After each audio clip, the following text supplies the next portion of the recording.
This video continues from the previous. Ooh, this is one of the ones I got to see. It was closed that day, so I didn't get to go inside it. This is a Frederick Roby house. This is in Chicago. I walked around the outside. Look at this massive overhang. Cantilever. And I'll just tell you guys this quickly. The way you can cantilever something that large is by embedding it 2/3 of the way back. And that is probably one of the reasons he started taking some of these risks as an architect doing structural things, structural design, was because he studied civil engineering. And structural is a component of civil. I took all my structural courses in the civil engineering department as a college student. And I think it definitely does allow you or afford you with the ability to know what you can do, and it gives you new insight. So while we touch on some structural components in this program, if you want to learn more, there are courses out there that are available for you all that you can take beyond this college, instead of going and getting a full 4-year program, 4-year degree. You can just take courses that you're interested in here and there and improve your knowledge. Okay, so this is 2/3 of the way embedded in the building.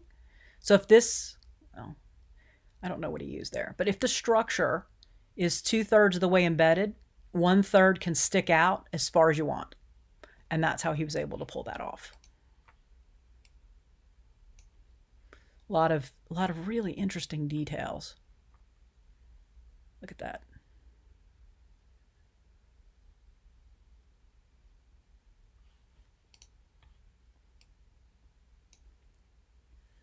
So he said, in my work, the idea of plasticity may now be seen as the element of continuity. Classical architecture was all fixation. Now, let walls, ceiling, floors become seen as component parts of each other, their surfaces flowing into each other. Here, principle entered into the building as the new aesthetic continuity, the new reality that is space instead of matter. And that's what he was talking about with his open floor plans. You know, it used to be that classical architecture was very much laying out walls, ceilings, and floors, but his buildings were much more about the flow and the story that you get, right, that is told as you proceed in sequence through the space. He was much more a storyteller and a sequential artist. And so this talks a little bit about the homeowner, and as we talk about, it's really important. But one of the things I want to point out here, because you all can read this, is that this is, you can start to see this kitchen is not terribly open, but the dining room and the living room are starting to become more open. And this is where we're starting to get into this more open floor plan. So the site was very narrow, and because it was in a city, and so he had to try to figure out how to make this work. And you can see there's still separation between the living room and the dining room, but it's open. It's not closed off with walls and doors. It's separated by passages and this central. So there's a stair tower right here up to the second floor. And then the kitchen was not fully cut off, starting to be a little more open here.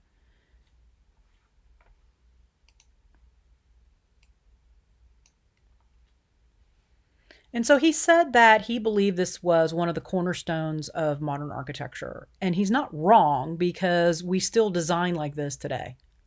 And look how thick his walls were.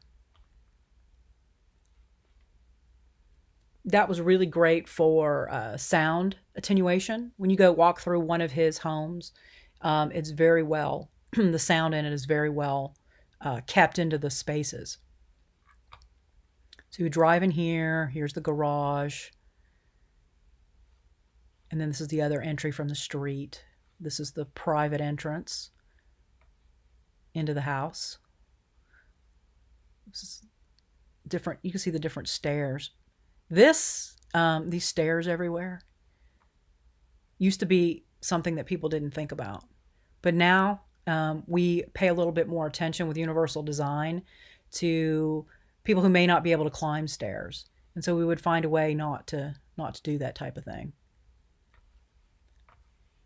But billiards rooms, so you can see obviously the people he designed for had money, but it doesn't mean that you can't take this concepts that he had and design smaller spaces, smaller building houses, because you can, and he did.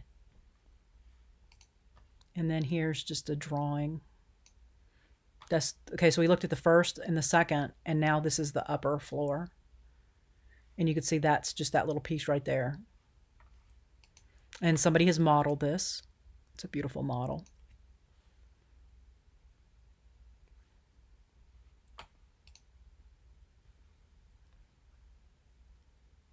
And so again, he's kind of removed the idea of separating walls in the way that rooms used to be divided, and uses more architectural elements as screens where you want to screen and hallways where you want to pass. And so it was a private residence until 1926, and then it was used as a dormitory.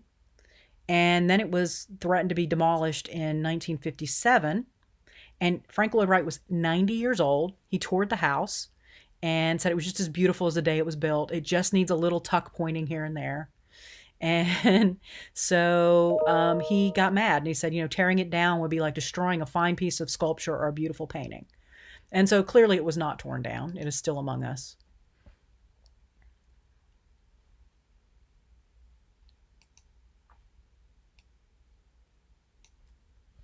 So it was purchased later that year, and by a development firm, and they were renewing the area.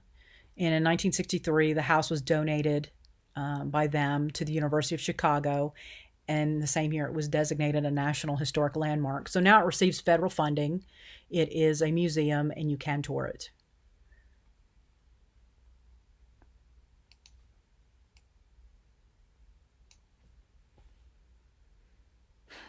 Taliesin East was Frank Lloyd Wright's Wisconsin home and studio, and it's a complex. You can see there's the main building and other buildings because that's how he worked. He would start with the main building and then he would add on. And you can see a very interesting structural element here. This is a walkway you could go out on.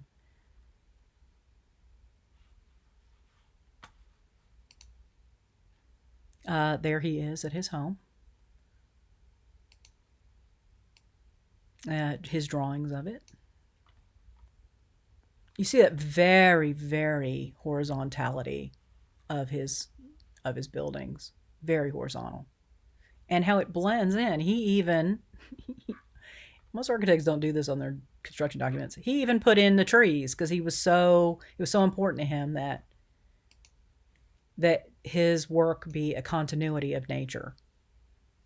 And he worked with the local materials. And so the colors you see, he tends to use neutral colors. I'm sure you've noticed that.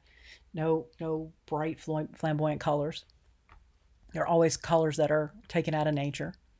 A little pop of red there, but even then it's still not an unusual color to see in the bedrock in some areas.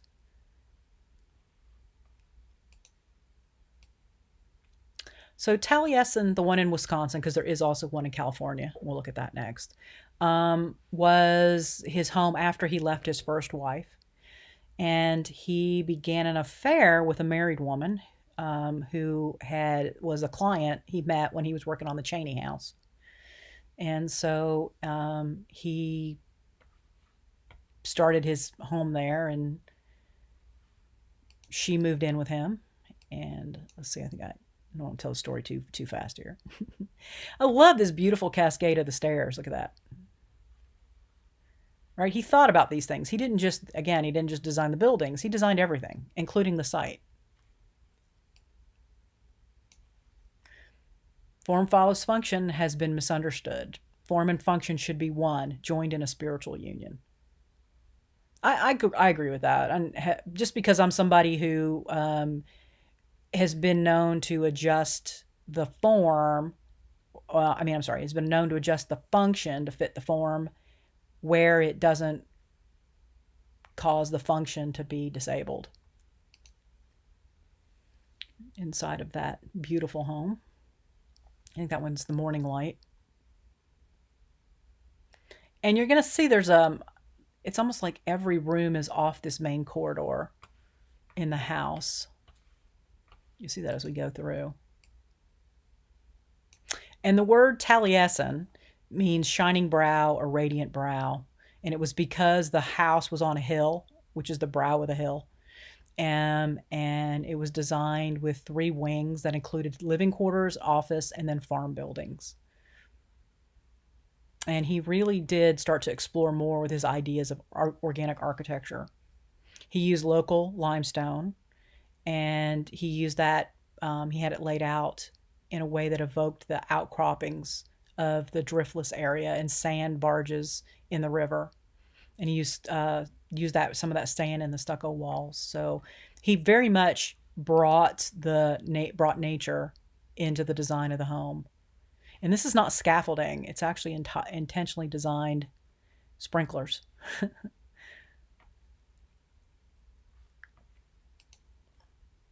Okay, so he and the former Mrs. Cheney moved into Taliesin around Christmas of 1911.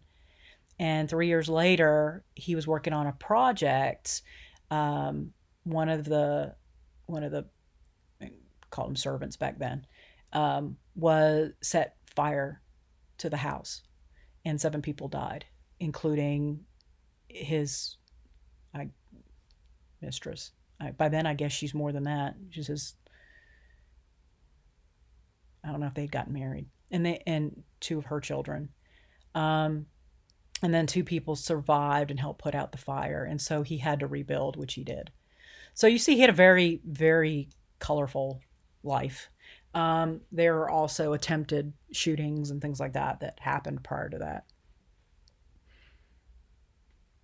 So he rebuilt Taliesin, named it Taliesin 2, and then there was another fire in 1925.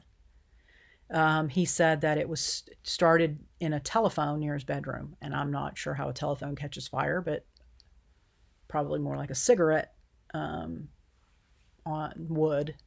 So then Taliesin 3, and so by now he's really built this into exactly what he wants it to be.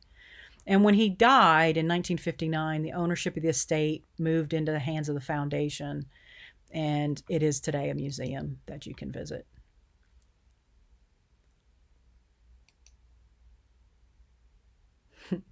That's how you can tell it's a roof, Frank Lloyd Wright in response to complaints about roof leaks in his buildings. Yeah, that was one of the concerns, that his designs are beautiful, but one of when people sometimes, are frustrated with him as an architect, it was because he always did, or he didn't always make sure that those types of details were worked through. And we'll talk about that a little further here. And we'll continue that in the next video.